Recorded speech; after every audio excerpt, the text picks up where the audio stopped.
Alright, so I made another knife today.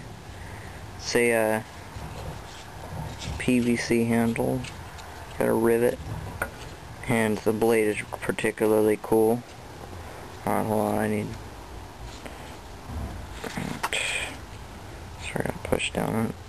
It's a Kris style blade, or something close to it. I really don't know how to make a Kris style blade, so I just made a wavy blade. Looks cool. Double-edged. Yeah. If you're gonna try and make this, be careful where you place the...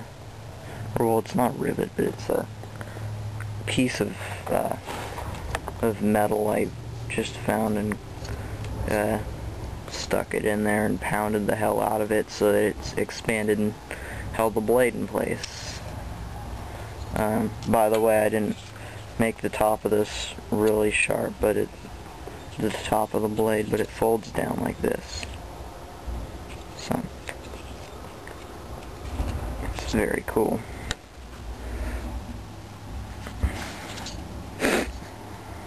So that's the knife.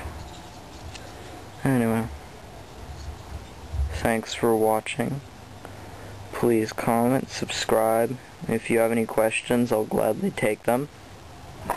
Anyway.